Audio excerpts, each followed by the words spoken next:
Welcome to a Friday Business News Report. It's now time to bring a feature on the show today as we look at Nigeria's ranking as the second poorest country in the world in terms of food affordability.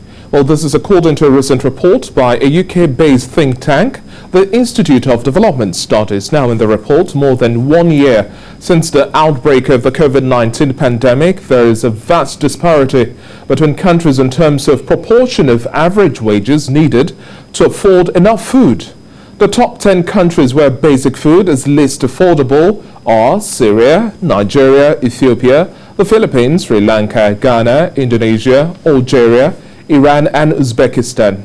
Basic food is least affordable in Syria, where the minimum recommended monthly spend would account for about 177% of the average wage income per adult, followed by Nigeria, where 101% of the average wage is spent on food.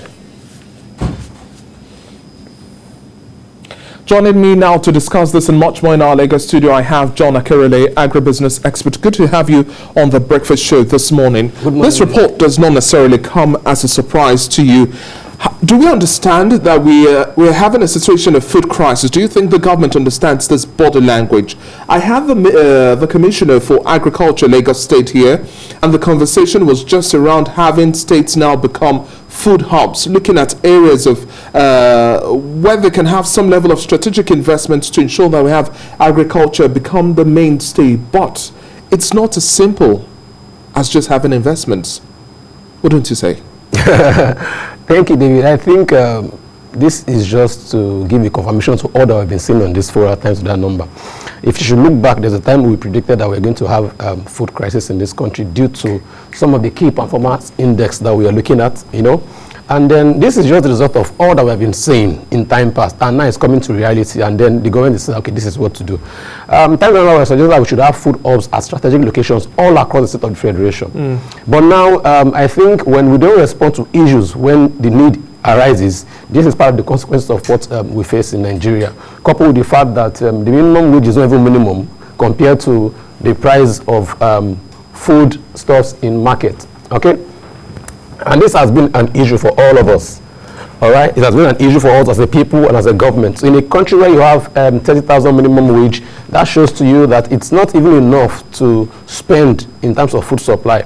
Now, look at it. When we have the issue of security challenges, you see that people do not go to farm again. So we have limited stocks available for consumption. And it's now the case of the highest bidder takes the largest share. And that's what we are seeing right now. And it's going to take us a long while before we get out of this, David. And we're already missing this year's planting season and the harvest season as well, just because of the situation of insecurity, like you've made mention of. But do you think there are any price control mechanisms that we can adopt in the short to medium term, especially as we're looking at inflation still at double digits, and then now we're expecting that with the assent of the PIB into law, we'll also have petrol subsidy also removed. That's an end to a regime that some way somehow cuts the cost on the customer who has to use energy. But at the end of the day, now we're going to see likely increases in the cost of transportation, which would also have a ripple effect in the cost of food.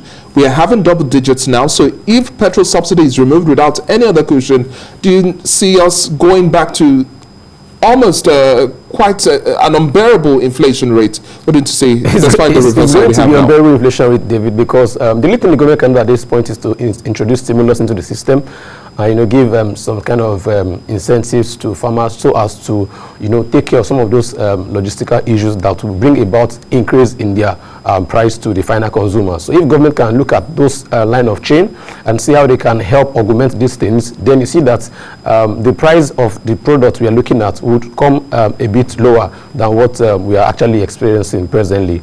And another thing the government can do is to now take some of these recommendations we give on different fora seriously, and that these are things that should not be taken with levity or should be jettisoned or thrown away, because it will actually come back to it all of us. Now we are all in this mess and we're all facing it together. Some families now can hardly purchase a derrick of rice to eat in their homes, and this is a family that are used to eating rice almost every day, but because the money available cannot even buy what is obtainable, farmers are not going to farm anymore, so there's limited produce. And that is a larger effect we are having now. So what the government can do is to introduce stimulus into the system, okay, or look at farmers and see how they can plug into some loopholes that actually gop most of their expenses. Because I won't lie to you, as a farmer, when you look at your overhead cost, you bring it back to what you have as a produce and you divide it and add your own profit margin. And that's why you come about the price of tomato from 4 pieces that is 100 naira to now 4 pieces that is 250 naira, even in my 12. So price controls are not feasible at this point in time. Now, let's force the hand of government to look at some of the issues around transportation, food storage, and then management of waste as well.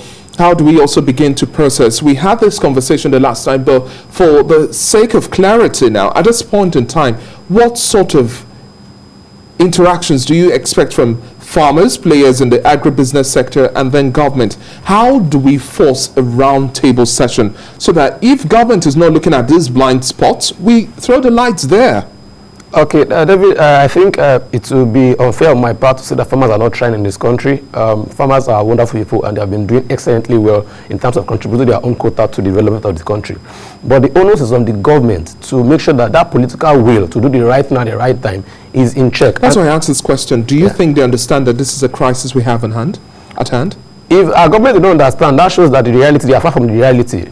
There's a disconnect somewhere. It's either they are not seeing it, or they are not hearing it, or they are claiming to have a deaf ear to what all these things that we're actually pushing out now. There are commendations for the government in terms of the CBN's move for Anchor Borers program and other initiatives just to ensure that we have improved agricultural performance. But still, that's just like a drop in the mighty ocean. Not enough is done really at this point in time. David, anytime I keep hearing you talk about this Anchor Borers forum,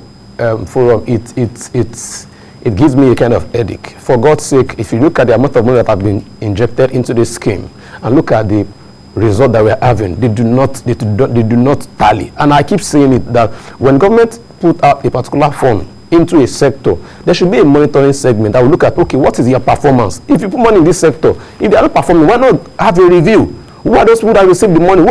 You say you are giving 2 million farmers aid to up their farming game. You have given them seed plan. At the end of the season, what is the output from all those farmers that you gave money to? And these are questions that should be answered. But in this country, we just throw money into the air and then we close our eyes and believe that all is well, when all is not even well. So I think at this point in time, when government bring out funds into a particular sector, there should be a monitoring thing that monitor that the money is used to the latter. There should be a monitoring that see that, okay, at the end of the day, this is the expected projected output. Mind you, we keep putting money into this sector. Anchor Borers from, I don't know the other one that we talked about. The metric ton we produce in rice is not increasing.